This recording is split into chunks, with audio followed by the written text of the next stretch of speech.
Hoy nos metemos de lleno en el universo de Howard Phillips Lovecraft. Tenemos bastante material. Biografías, análisis de su obra, editoriales como Páginas de Espuma, Austral. Sí, y también chequeamos listas de adaptaciones que son miles y hasta discusiones en foros tipo Reddit para ver qué se dice hoy. La idea es esa, ¿no? Entender bien quién fue este hombre de Providence, más allá del mito, qué es eso del horror cósmico y por qué sigue tan vigente casi 100 años después. Esa es la pregunta clave, me parece. Exacto. Tratar de tener una idea clara de su impacto. Bueno, arranquemos por el principio. Howard Phillips Lovecraft. Nace en Providence, Rhode Island, 1890. Muere ahí mismo en 1937. Pobre y sin fama, sí.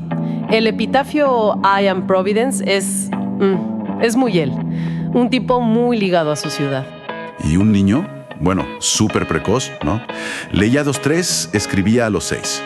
Pero enfermizo, solitario. Sí, y clave ahí fue la biblioteca del abuelo materno, Whipple Van Buren Phillips. Ahí descubrió mitología, las 1001 noches, de ahí sale su Abdul al-Hazred, ¿viste? Ah, mira, y lecturas que seguro lo marcaron a fuego. Totalmente. Y esa infancia, complicada. El padre, viajante, con problemas mentales, internado cuando Lovecraft tenía 3 años, murió en el psiquiátrico cuando él tenía 8. Una ausencia total. Sí, y la madre, Sarah Susan Phillips, una figura compleja. Sobreprotectora, parece que descargaba frustraciones en él. Le decía que era feo, le metía ideas de superioridad por la ascendencia británica. ¡Qué duro! Sí. Su muerte en 1921 fue un golpe terrible para él. Todo eso, más la salud frágil que le impidió ir a la universidad, configuró a una persona muy volcada hacia adentro. Pero un lector voraz, autodidacta, leía de todo, ciencia sobre todo. Hasta tuvo una columna de astronomía a los 16. Sí, un capo en eso. Pero claro, esa vida interior choca un poco con la imagen del recluso total que a veces se pinta. ¿Cómo era entonces? Era solitario, sí. Noctámbulo, le encantaban los paseos bajo las estrellas, tenía pesadillas terribles toda la vida. Pero no estaba aislado del todo.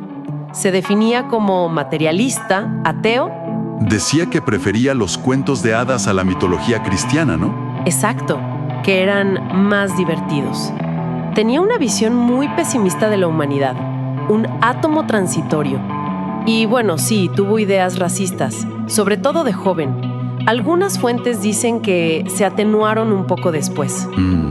Tenía sus manías, Odiaba el mar, parece que por una intoxicación, y comía básicamente dulces y helado. Una dieta increíble. No te puedo creer. Y lo fundamental, era un corresponsal imparable. 100,000 cartas, se calcula. 100,000. ¡Wow! ¿En serio? Sí. Era su forma de conectar, con amigos, fans, otros escritores. Ahí nació el famoso Círculo de Lovecraft. ¡Qué personaje lleno de contrastes! Y su vida adulta. Intentó casarse, ¿verdad? Sí, hubo un intento. Se casó en 1924 con Sonia Green. Ella era judía, inmigrante, empresaria. Se mudaron a Nueva York. Y eso fue un shock para él, me imagino. Total. La ciudad, no encontrar trabajo que encajara con su imagen de caballero, los problemas económicos de Sonia, todo eso como que potenció sus prejuicios. ¿Y el matrimonio? Duró poco, 2 años. Se separaron de mutuo acuerdo. Él volvió a Providence a vivir con sus tías.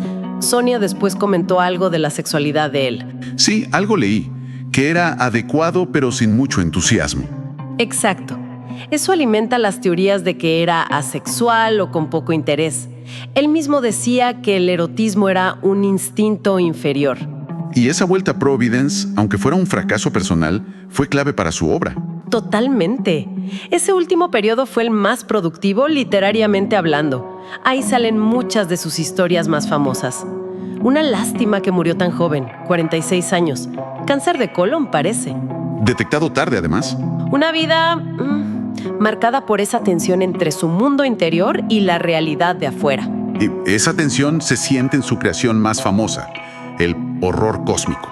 A veces se usa Lovecraftiano y listo. Pero, ¿qué es realmente? Es mucho más que tentáculos y locura, ¿sabes? No es el susto fácil, el jump scare.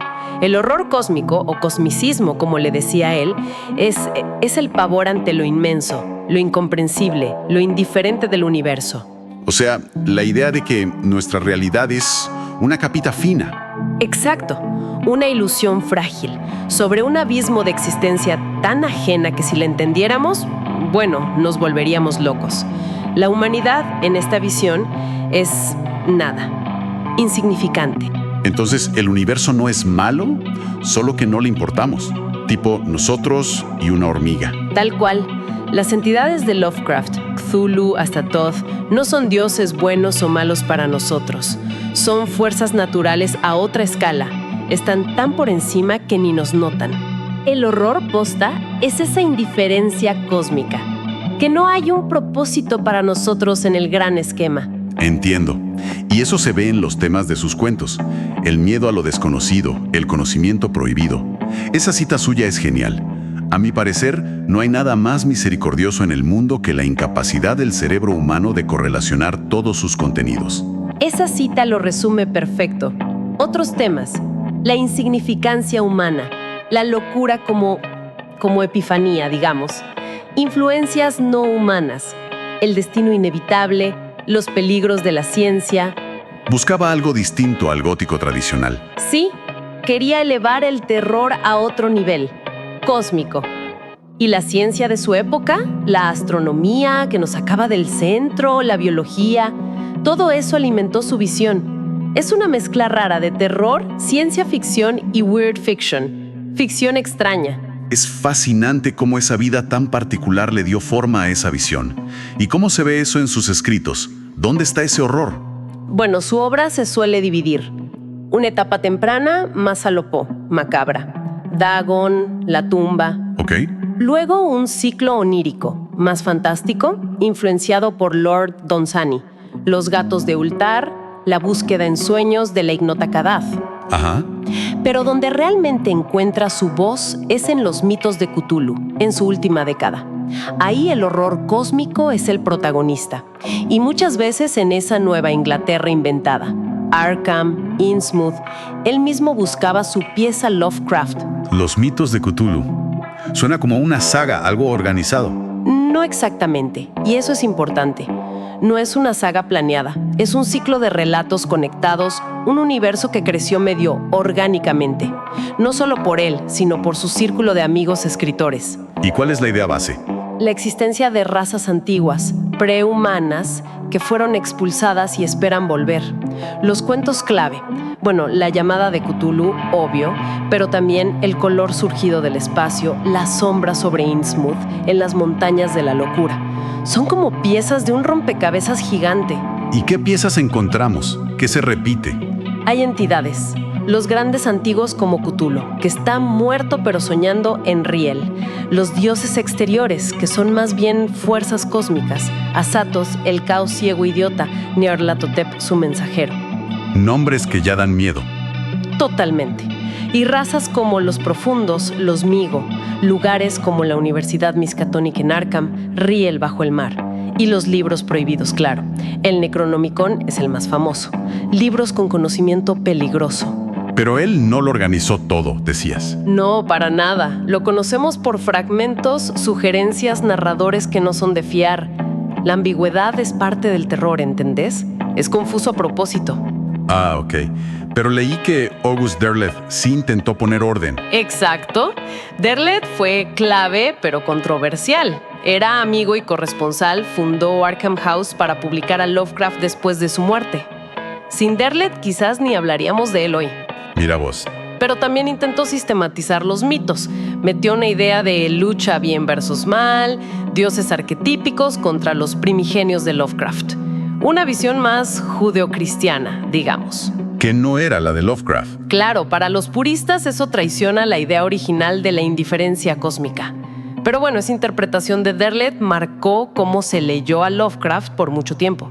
Hablando de leerlo, su estilo es muy particular. Absolutamente inconfundible.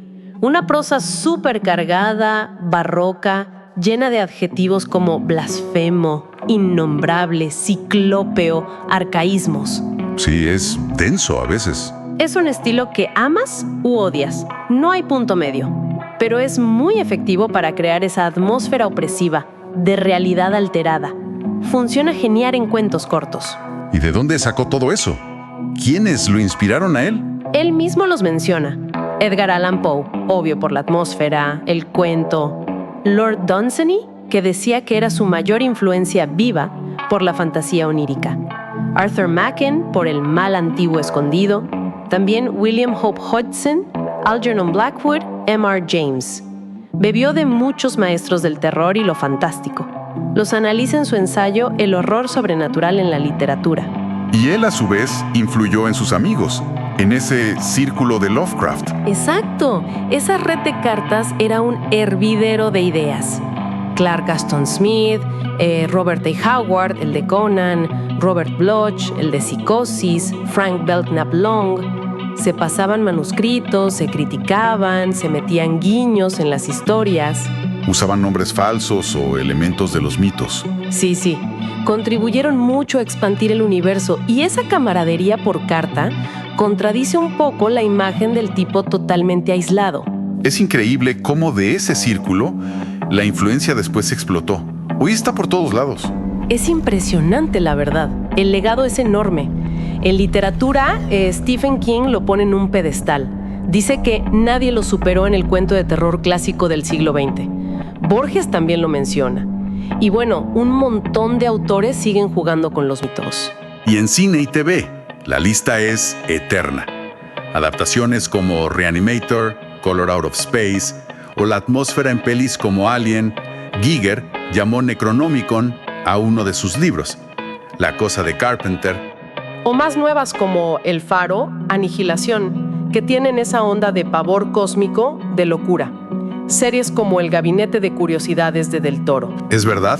Y la música, sobre todo el metal. Metallica tiene The Call of Cthulhu, Black Sabbath, Iron Maiden, bandas de metal extremo a patadas.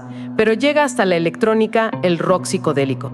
Y los juegos, el rol, La llamada de Cthulhu, es un clásico desde el 81. Totalmente. Y videojuegos, desde Alone in the Dark hasta cosas como Bloodborne, Amnesia, The Sinking City, juegos de mesa como Arkham Horror.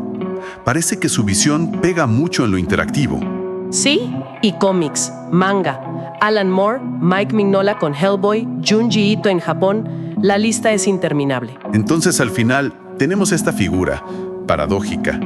H.P. Lovecraft, un tipo de Providence lleno de fantasmas personales con una visión aterradora del cosmos. Vivió en la sombra, pero su obra proyecta una luz o una sombra gigante sobre la cultura actual. Es un viaje loco de la oscuridad al ícono. Sí, es fascinante y nos deja pensando, ¿no? Si el corazón del horror de Lovecraft es nuestra insignificancia total en un universo indiferente y el peligro del conocimiento prohibido, ¿qué dice de nosotros que nos guste tanto hoy?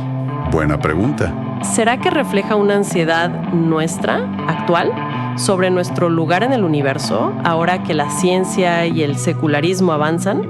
¿O al revés, al convertir a Cthulhu en peluche, en meme, estamos como domesticando ese horror? Quitándole el filo. Claro, lo hacemos manejable, entretenido, y así evitamos su verdadera profundidad, que es bastante perturbadora. Queda picando la idea. Ahí queda esa reflexión, sí. Bueno, con eso cerramos esta exploración del mundo complejo y bastante oscuro de H.P. Lovecraft. Esperamos que sirva como una puerta de entrada a sus mitos y misterios. Siempre hay más para leer, claro. Obvio, leerlo directamente es la mejor forma. Gracias por acompañarnos en este recorrido.